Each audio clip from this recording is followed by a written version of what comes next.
ಕಥೆಯ ಮೂಲಕ ಇದೇ 28ನೇ ತಾರೀಕು ಅಪಾಯದ ಎಚ್ಚರಿಕೆ ಸಿನಿಮಾ ಚಿತ್ರಮಂದಿರಗಳಿಗೆ ಬರ್ತಾ ಇದೆ. ಪ್ರೇಕ್ಷಕರು ಕಾಯ್ತಾ ಇದ್ದಾರೆ. ಅಂದರೆ ಟ್ರೈಲರ್ ನೋಡಿದ್ರು ಒಂದಷ್ಟು ಸಾಕಷ್ಟು ನಿರೀಕ್ಷೆ. ಓಕೆನಾ? ಟ್ರೈಲರ್ ನೋಡೋದು ಒಂದಷ್ಟು ಅಭಿಮಾನಿಗಳಿಗೆ, ಸಿನಿಮಾ ಆಸಕ್ತರಿಗೆ ಒಂದಷ್ಟು ಖುಷಿಯಾಗಿರುವಂಥದ್ದು. ನೀವು ಏನು ಹೇಳಕ್ಕೆ ಬಯಸ್ತೀರಿ ಮೊದಲ? ಹೌದು, ಇದೇ ನಮ್ಮ ಯಶಸ್ವಿನಿ ಬ್ರ್ಯಾಂಡ್ನ ಸರಣಿಯಲ್ಲಿ ಒಂದು ಅಪಾಯದ ಎಚ್ಚರಿಕೆ ಸಿನಿಮಾ 28ನೇ ತಾರೀಕು ಫೆಬ್ರವರಿ 2025 ರಾಜ್ಯಾದ್ಯಂತ ಎಲ್ಲ ನಮ್ಮ ನೆಚ್ಚಿನ ಚಿತ್ರಮಂದಿರಗಳಲ್ಲಿ ಬಿಡುಗಡೆ ಮಾಡ್ತಾಯಿದ್ದೀವಿ. ಇದು ನಿಮ್ಮೊಬ್ಬರಿಗೆ ನಿರೀಕ್ಷೆ ಅಲ್ಲ, ನಮಗೂ ಕೂಡ ನಿರೀಕ್ಷೆ ಇದೆ. ಯಾಕೆಂದರೆ ನಾವು ಎರಡೂವರೆ ವರ್ಷ ಸತತವಾದಂಥ ಒಂದು ಕಷ್ಟದ ಒಂದು ಪರಿಶ್ರಮದ ಕೆಲಸಕ್ಕೆ ಒಂದು ಕೊನೆಯ ಹಂತದಲ್ಲಿ ನಾವು ಇದ್ದೀವಿ. 28ನೇ ತಾರೀಕು ಸಿನಿಮಾ ರಿಲೀಸ್ ಆಗುತ್ತೆ. ಸಿನಿಮಾನ ನಮ್ಮ ಚಿತ್ರತಂಡ ತುಂಬ ಚೆನ್ನಾಗಿ ಅಂದರೆ ತುಂಬಾ ಚೆನ್ನಾಗಿ ಸಿನಿಮಾ ಮಾಡಿದ್ದಾರೆ. ಎಲ್ಲೂ ಸಿನಿಮಾ ನಮ್ಮಲ್ಲಿ ನಿಮ್ಮ ಟ್ರೈಲರ್ ನೋಡಿರ್ಬೋದು, ಟೀಸರ್ ನೋಡಿರ್ಬೋದು, ಸಾಂಗ್ಗಳು ಕೇಳಿರ್ಬೋದು. ಸಾಂಗಲ್ಲಂತೂ ತುಂಬಾ ಹಿಟ್ಟಾಗಿದೆ, ಟ್ರೆಂಡಿಂಗಲ್ಲಿದೆ. ಆಲ್ ಓವರ್ ಇಂಡಿಯಾ ನಮ್ಮ ಇದು ಸ್ಕೇಲಿಂಗ್ ಮಾಡಿದಾಗ 23 ಪ್ಲೇಸಲ್ಲಿ ನಮ್ಮ ಸಾಂಗ್ ಇದೆ. ನಮ್ಮ FM ಸ್ಟೇಷನ್ಗಳಲ್ಲಿ ಕೂಡ ಟಾಪ್ 20 ಅಂತ ಏನು ಸಾಂಗ್ ಪ್ಲೇ ಮಾಡ್ತಾಯಿದ್ದಾರೆ ಅದು 17 ಪ್ಲೇಸಲ್ಲಿದೆ. ಮತ್ತು ನಮ್ಮ ಸಿನಿಮಾದಲ್ಲಿ ಟ್ರೈಲರ್ ಟೀಸರ್ಸ್ ಅಂತೂ ನೀವು ಈಗ ಆಲ್ರೆಡಿ ಬಿಡುಗಡೆ ಮಾಡಿದ್ದೀವಿ. ಅನ್ನೊಂದು ಆಡಿಯೋದಲ್ಲಿ ಒಳ್ಳೆ ವ್ಯೂಸ್ ಆಗ್ತಾಯಿದೆ. ಜನರ ರೆಸ್ಪಾನ್ಸ್ ತುಂಬಾ ಚೆನ್ನಾಗಿದೆ. ಹಾಗಾಗಿ ಒಳ್ಳೆ ನಿಮ್ಮ ಯಾವಾಗ ಸಿನಿಮಾ ಪ್ರೇಮಿಗಳು ಈ ಥರ ಒಂದು ಸಿನಿಮಾ ಟ್ರೈಲರ್ ನೋಡಿ ಇಂಟ್ರೆಸ್ಟಿಂಗಿಂದ ಕಾಯ್ತಾಯಿದ್ರು, ಅದು ನಮಗೆ ಆಸ್ತಿ ಅಂತಲೇ ಹೇಳ್ಬೋದು. ಯಾಕೆಂದರೆ ಇವತ್ತು ಕನ್ನಡ ಸಿನಿಮಾಗಳು ಗೆಲ್ಲಬೇಕಾಗಿದೆ. ಯಾಕೆಂದರೆ ಹೊಸ ಪ್ರತಿಭೆಗಳಿಗೆ, ಹೊಸ ನಿರ್ಮಾಪಕರಿಗೆ, ನಿರ್ದೇಶಕರುಗಳಿಗೆ ನಿಮ್ಮೆಲ್ಲರ ಒಂದು ಸಹಕಾರ. ನೀವು ಸಿನಿಮಾ ನೋಡಿದ್ರೇ ನಮ್ಮಂಥ ಒಂದು ನಿರ್ಮಾಪಕರು, ನಿರ್ದೇಶಕರು, ಟೆಕ್ನಿಷಿಯನ್ಗಳು, ಕಲಾವಿದರುಗಳು ಊಟ ಮಾಡೋದಕ್ಕೆ ಅವಕಾಶ ಆಗುತ್ತೆ. ಇದಿಟ್ಕೊಂಡು ನಾವು ಒಂದು ಹೊಸ ಪ್ರಯತ್ನ ಮಾಡಿದ್ದೀವಿ. ಒಳ್ಳೆಯ ಸಿನಿಮಾ ನಿಮಗೆ ಕೊಟ್ಟಿದ್ದೀವಿ ಅನ್ನೋದು ಒಂದು ಗ್ಯಾರಂಟಿ. 100% ನಿಮಗೆ ಯಾವುದೇ ರೀತಿಯಾದಂಥ ಸಿನಿಮಾ ಥಿಯೇಟ್ರಿಗೆ ಬಂದು ನಿಮ್ಮ ದುಡ್ಡು ಕೊಟ್ಟಿದ್ದಕ್ಕೆ ನಾನು ಒಂದು ಕೆಟ್ಟ ಸಿನಿಮಾ ನೋಡಲಿಲ್ಲ, ಒಂದು ಒಳ್ಳೆಯ ಸಿನಿಮಾ ನೋಡಿದೆ, ಒಂದು ಸ್ಯಾಟಿಸ್ಫ್ಯಾಕ್ಷನ್ ನೀವು ಹೋಗ್ತೀರಾ ಅನ್ನೋದಕ್ಕೆ ನಾನು ಭರವಸೆ ಕೊಡ್ತಾಯಿದ್ದೀನಿ. ಅದರಲ್ಲಿ ಎರಡು ಮಾತಿಲ್ಲ. ಪ್ರಮೋಷನ್ ವೈಸ್ ಹೇಗೆ ಎಲ್ಲೆಲ್ಲಿ ಹೋಗಬೇಕು ಅಂದ್ಕೊಂಡಿದ್ದೀರಾ? ಯಾಕಂದರೆ ಇವತ್ತು ಸಿನಿಮಾವನ್ನು ಮಾಡ್ಬೋದು, ಅದ್ರ ಜನಗಳಿಗೆ ತಲುಪಿಸೋದು ಸ್ವಲ್ಪ ಕಷ್ಟ ಆಗುತ್ತೆ. ಹೌದು. ಸಿನಿಮಾ ಮಾಡೋದು ಒಂದು ಭಾಗ ಆದರೆ, ಸಿನಿಮಾ ಮಾಡುವಾಗ ನಮಗಿಷ್ಟು ಟೆನ್ಷನ್ ಇರಲ್ಲ. ಆದರೆ ಪ್ರಮೋಷನ್ ಮಾಡುವಾಗ ತುಂಬಾ ಟೆನ್ಷನ್ ಇರುತ್ತೆ. ಯಾಕೆಂದರೆ ಸಿನಿಮಾ ಪ್ರಮೋಷನ್ ಅನ್ನೋದು ಒಂದು ವಿಭಿನ್ನವಾದ ಒಂದು ಭಾಗನೇ ಆಗಿದೆ. ಸಿನಿಮಾದಲ್ಲಿ ಹೇಗೆ ಒಂದು ಸಿನಿಮಾ ಪೋಸ್ಟ್ ಪ್ರೊಡಕ್ಷನ್ನು, ಪ್ರೀ ಪ್ರೊಡಕ್ಷನ್ಸು ಈ ಥರ ಆಗುತ್ತೋ, ಮಾರ್ಕೆಟಿಂಗ್ ಅನ್ನೋದು ಒಂದು ಸಿನಿಮಾದ ಒಂದು ಭಾಗ. ಈಗ ಅದು ಒಂದು ಭಾಗ ಆಗಿಬಿಟ್ಟಿದೆ. ಅದು ಅತ್ಯಂತ ಯಶಸ್ವಿಯಾಗಿ ಮಾಡ್ತಾಯಿದ್ದೀವಿ ಅಂತ ನಾವು ಅಂದ್ಕೊಂಡಿದ್ದೀವಿ. ನಿಮ್ಮೆಲ್ರಿಗೂ ಆಲ್ಮೋಸ್ಟು ತಲುಪಿ ಒಳ್ಳೆ ರೆಸ್ಪಾನ್ಸ್ ಬರ್ತಾಯಿದೆ. ಈಗ ಸಾಂಗು ತುಂಬ ಹಿಟ್ಟಾಗ್ತಾಯಿದೆ, ಒಳ್ಳೆ ವ್ಯೂಸ್ ಆಗ್ತಾಯಿದೆ. ಇನ್ಸ್ಟಾಗ್ರಾಮ್ಸ್ ವ್ಯೂಸ್ ಆಗ್ತಾಯಿದೆ, ಫೇಸ್ಬುಕ್ ವ್ಯೂಸ್ ಆಗ್ತಾಯಿದೆ, ಯೂಟ್ಯೂಬ್ನಲ್ಲಿ ಒಳ್ಳೆ ವ್ಯೂಸ್ ಆಗ್ತಾಯಿದೆ. ಅಂದರೆ ನಾವು ತಲುಪಿದ್ದೀವಿ ಅಂತ.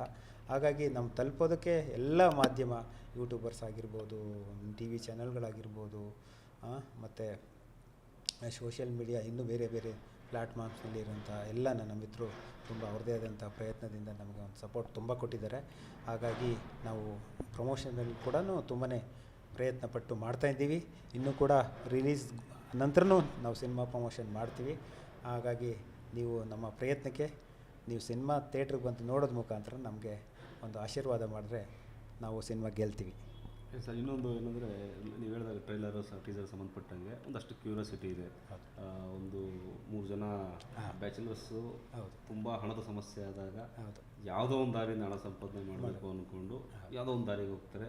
ಅಲ್ಲಿ ಆಗುವಂಥ ಒಂದಷ್ಟು ಸಸ್ಪೆನ್ಸು, ಅಲ್ಲಾಗುವಂಥ ಒಂದು ಥ್ರಿಲ್ಲರ್ ವಿಚಾರಗಳನ್ನ ಪ್ರೇಕ್ಷಕರು ಮುಂದೆ ಇಡ್ತಾ ಇರೋದು. ಡೈರೆಕ್ಟ್ರು ಕತೆ ಹೇಳಿದಾಗ ನಿಮಗೆ ಅನಿಸಿದ್ದು ಮೊದಲನೇ ಡೈರೆಕ್ಟ್ರು ಕತೆ ಹೇಳಿದಾಗ ನಾವು ಅಷ್ಟು ಈಸಿಯಾಗಿ ನಾವು ಒಪ್ಕೊಳ್ಳಿಲ್ಲ. ಯಾಕೆಂದರೆ ಅಷ್ಟು ಈಸಿಯಾಗಿ ನಾನು ಒಪ್ಕೊಂಡ್ರೆ ಮತ್ತೆ ಸಿನಿಮಾ ನೋಡುವಂಥ ಪ್ರೇಕ್ಷಕರು ಒಪ್ಪಬೇಕಲ್ಲ. ಯಾವುದೋ ಒಂದು ಸಿನಿಮಾ ಮಾಡಿಬಿಟ್ಟು ಮುಗಿಸೋದು ಅನ್ನೋದು ಆದರೆ ಒಪ್ಕೊಬಿಡ್ಬೋದು. ಬಟ್ ಅಷ್ಟು ಸುಲಭವಾಗಿ ಹಿಂದಿನ 25-30 ವರ್ಷ ಅಣ್ಣವ್ರ ಕಾಲದಲ್ಲಿ ಇದ್ದಂಥ ಕಾಲ ಇವಾಗಿಲ್ಲ. ಜನರಿಗೂ ಕೂಡ ಅಪ್ಡೇಟ್ ಆಗಿದ್ದಾರೆ, ಟೆಕ್ನಾಲಜಿ ಡೆವಲಪ್ಮೆಂಟ್ ಆಗಿದೆ, ಅವ್ರಿಗೆ ಮನೋರಂಜನೆಗೆ ಸುಮಾರು ಮಾಧ್ಯಮಗಳಿದೆ. ಹಾಗಾಗಿ ನಮ್ಮದೇ ಸಿನಿಮಾ ಏನು ನೋಡಬೇಕು ಅಂತ ಅಂದಾಗ ಅದು ಪ್ಯಾನ್ ಇಂಡಿಯಾ ಇದೆ. ವರ್ಲ್ಡ್ ಲೆವೆಲಲ್ಲಿ ಸಿನಿಮಾಗಳ ಜನ ಬೇರೆ ಬೇರೆ ಸಿನಿಮಾಗಳು ಬೆಂಗಳೂರಿನಲ್ಲಿ ಅಥವಾ ಕರ್ನಾಟಕದಲ್ಲಿ ಬಂದು ರಿಲೀಸ್ ಮಾಡ್ತಾಯಿದ್ದಾರೆ. ಅವರಿಗೆ ಮನೋರಂಜನೆಗೆ ತುಂಬ ಮಾಧ್ಯಮಗಳು, ತುಂಬ ಒಂದು ಅವಕಾಶಗಳು ಇದೆ. ಹಂಗಾಗಿ ನಮ್ಮ ಸಿನಿಮಾಗಳನ್ನು ಎಲ್ಲ ಬಿಟ್ಟು ನೋಡಬೇಕು ಅಂತ ಆದಾಗ ನಾವು ಹೇಗೆ ಬಂದು ಸಿನಿಮಾ ಮಾಡಿದ್ರೆ ಸ್ಕ್ರಿಪ್ಟ್ ಹೇಳಿದ ತಕ್ಷಣ ಒಪ್ಕೊಂಡು ಮಾಡೋದ್ರಿಂದ ಅದು ನಮ್ಗೆ ಗೊತ್ತಿದೆ ನಾವು ಫೇಲ್ಯೂರ್ ಆಗ್ತೀವಿ ಅಂತ. ಹಾಗಾಗಿ ನಮ್ಮ ನಿರ್ದೇಶಕರು ನಮಗೆ ಈ ಕತೆ ಬಂದು ಹೇಳಿದಾಗ ನಾವು ಅವ್ರಿಗೆ ಅರೌಂಡ್ 45 ಬಾರಿ ಸ್ಕ್ರಿಪ್ಟ್ನ ರಿವೈಸ್ ಮಾಡಿಸಿ ರೆಡಿ ಮಾಡಿಸಿ ಒಂದು ಹಂತಕ್ಕೆ ತಂದು ಆನಂತರ ನಾವು ಶೂಟಿಂಗ್ ಹೋಗಿರ್ತೀವಿ. ನಿಮಗೆ ಎಲ್ಲೇ ಒಂದೇ ರೀತಿಯಲ್ಲಿ ಬೋರ್ ಆಗೋದು, ಕತೆ ನಿಮಗೆ ಕಣ್ಮುಂದೆ ಕಟ್ಟಿ ಕರ್ಕೊಂಡೋಗಿರ್ತೀವಿ ಒಂದು ಪ್ರಪಂಚಕ್ಕೆ, ಅದರಿಂದ ಕರ್ಕೊಂಬಂದು ಈಚೆ ಕಳಿಸ್ತೀವಿ. ಅಷ್ಟು ಮಾತ್ರ ನಾನು ಹೇಳ್ಬೋದು. ಸರ್ 28ಕ್ಕೆ ಬರ್ತಾಯಿದ್ದೀವಿ. ಒಂದಷ್ಟು ಜನಕ್ಕೆ ಕಥೆಗಳು ಸಿನಿಮಾ ನೋಡೋಕೆ ಆಸಕ್ತಿ ಇದ್ದರೂ ಕೂಡ ಟ್ರೈಲರ್ಗಳು ಅಥವಾ ಟೀಸರ್ಗಳು ಇಂಪ್ರೆಸ್ ಆಗಿರಲ್ಲ. ಬಟ್ ಆ ವಿಚಾರದಲ್ಲಿ ಅಪಾಯದ ಎಚ್ಚರಿಕೆ ಸಿನಿಮಾ ಗೆದ್ದಿದೆ. ಟ್ರೈಲರ್ ನೋಡಿ, ಟೀಸರ್ ನೋಡಿ, ಈಗಾಗಲೇ ರಿಲೀಸ್ ಆಗಿರೋ ಹಾಡುಗಳು ನೋಡಿ ಎಲ್ಲರೂ ಇಂಪ್ರೆಸ್ ಆಗಿರ್ತಾರೆ. ಅಟ್ಲೀಸ್ಟ್ ಒಂದ್ಸಲಿ ನೋಡೋಣ ಥಿಯೇಟ್ರಿಗೆ ಹೋಗಿ ಏನು ಮಾಡಿರ್ಬೋದು ಇವರು, ಇಷ್ಟೆಲ್ಲ ಹೇಳಿದ್ದಾರೆ, ಇಷ್ಟೆಲ್ಲ ಕೊಟ್ಟಿದ್ದಾರೆ ಅಂತೇಳಿ ಆ ರೀತಿಯಾಗಿ ಕಾಯ್ಕೊಂಡು ಕೊಡ್ತಿರ್ತಕ್ಕಂಥ ಸಿನಿಮಾ ಆಸಕ್ತರಿಗೆ TV5 ಮೂಲಕ ಅಪಾಯದ ಎಚ್ಚರಿಕೆ ಸಿನಿಮಾ ನಿರ್ಮಾಪಕರು ಮಂಜುನಾಥ್ ಅವರು ಏನು ಕೇಳ್ಕೊಳ್ಳೋಕೆ ಬಯಸ್ತೀರಿ? ನಾ ಹೇಳಿದೆ, ನಮ್ಮ ಪ್ರಯತ್ನ ಅಲ್ಲೂ 2.5 ವರ್ಷ ಸತತವಾಗಿ ಪ್ರಯತ್ನ, ಬರೀ ಪ್ರಯತ್ನದ ಜೊತೆಗೆ ನಮ್ಮ ಹಣಕಾಸು ಇನ್ವೆಸ್ಟ್ಮೆಂಟ್ ಆಗಿರ್ಬೋದು, ಪ್ರಯತ್ನ ಆಗಿರ್ಬೋದು, ಒಬ್ಬ ಪ್ರತಿಭೆಯನ್ನು ಅವ್ರನ್ನ ಟ್ಯಾಲೆಂಟ್ ಆಗಿರ್ಬೋದು, ಇಷ್ಟೆಲ್ಲ ಉಪಯೋಗಿಸಿ ಇಷ್ಟೆಲ್ಲ ಎಫರ್ಟ್ ಹಾಕಿ ಒಂದು ಸಿನಿಮಾ ಮಾಡಿದ್ದೀವಿ. ಹಾಗಂತ ನೀವು ನೋಡಬೇಕು ಅನ್ನೋದಿಲ್ಲ, ಬಟ್ ಆ ಪ್ರಯತ್ನಕ್ಕೆ ಒಳ್ಳೆ ರಿಸಲ್ಟ್ ಕೂಡ ನಾವು ಕೊಡ್ತಾಯಿದ್ದೀವಿ. ನಾವು ಪ್ರಯತ್ನ ಮಾಡಿದ್ದೀವಿ ನೋಡಿ ಅನ್ನೋದಲ್ಲ, ಸಿನಿಮಾ ಕೂಡ ಚೆನ್ನಾಗಿದೆ ನೋಡಿ ಅಂತ ನಾವು ಹೇಳ್ಬೋದು. ಸಿನಿಮಾ ಚೆನ್ನಾಗಿದೆ, ನಾವೆಲ್ಲ ನೋಡಿ ಎಲ್ಲೂ ಒಂದು ರೀತಿ ನಿಮಗೆ ಬೋರ್ ಆಗದ ರೀತಿಯಲ್ಲಿ ಸಿನಿಮಾ ಕರ್ಕೊಂಡೋಗಿ ಒಂದು ಅದ್ಭುತವಾದಂಥ ಅನುಭವ ಕೊಟ್ಟು ನಿಮ್ಗೆ ಈಚೆ ಕಳಿಸುತ್ತೆ. ಹಾಗಾಗಿ ಎಲ್ಲ ಕನ್ನಡ ಸಿನಿ ಪ್ರೇಮಿಗಳು ಕನ್ನಡ ಪ್ರತಿಭೆಗಳನ್ನು, ಕನ್ನಡ ಸಿನಿಮಾಗಳನ್ನು ನೀವು ಪ್ರಮೋಟ್ ಮಾಡಲಿಲ್ಲ, ನೀವು ಪ್ರೋತ್ಸಾಹ ಕೊಡಲಿಲ್ಲ ಅಂತಂದರೆ ನಾವು ಗೆಲ್ಲಕ್ಕಾಗಲ್ಲ, ಸಾಧ್ಯನೇ ಇಲ್ಲ. ಮತ್ತು ಇದೆಲ್ಲರ ಭವಿಷ್ಯ ಕೂಡ ಇರುತ್ತೆ. ಹಾಗಾಗಿ ನೀವು ನಮ್ಮ ಒಂದು ಪ್ರಯತ್ನಕ್ಕೆ ನಿಮ್ಮ ಒಂದು ಸಹಕಾರ ಇರಬೇಕು. ಎಲ್ಲರೂ ಸಿನಿಮಾ ಥಿಯೇಟ್ರ್ಗಳಿಗೆ 28ನೇ ತಾರೀಕು ರಿಲೀಸ್ ಆಗುತ್ತೆ. ಥಿಯೇಟ್ರಿಗೆ ಬಂದು ನೋಡೋದ್ರ ಮುಖಾಂತರ ನಮ್ಮ ಸಿನಿಮಾನ ಗೆಲ್ಸ್ಕೊಡ್ಬೇಕು ಅಂತ ಈ ಮುಖಾಂತರ ಕೇಳ್ಕೊತಾ ಇದ್ದೀನಿ. Okay sir, all the best. ನಿಮ್ಮ ಪ್ರತಿಫಲಕ್ಕೆ ನಿಮ್ಮ ಶ್ರಮಕ್ಕೆ ಪ್ರತಿಫಲ ಸಿಗಲಿ, ಹಾಕಿರೋ ಬಂಡವಾಳ ವಾಪಸ್ ಬರಲಿ. ಕನ್ನಡ ಸಿನಿಮಾ ರಂಗಕ್ಕೆ ಮತ್ತಷ್ಟು ಸಿನಿಮಾಗಳನ್ನ ನೀವು ಕೊಡಿ. ಮೊದಲನೇ ಸಿನಿಮಾ ಅಂತ ಭಾವಿಸ್ತೇನೆ. ಇಲ್ಲ, ಎರಡನೇ ಸಿನಿಮಾ ಮೂಲಕ ಮತ್ತಷ್ಟು ಹಣ ಬರಲಿ, ಮತ್ತಷ್ಟು ಹೊಸಬರಿಗೆ, ಹೊಸ ತಂಡಕ್ಕೆ, ಹೊಸ ನಿರ್ದೇಶಕರ ಅವಕಾಶ ಕೊಡಲಿ, ಮತ್ತಷ್ಟು ಹಣ ನಿಮ್ಮ ಪಾಲಾಗಲಿ ಅಂತ ಕೇಳ್ಕೊತೀವಿ. Thank you sir.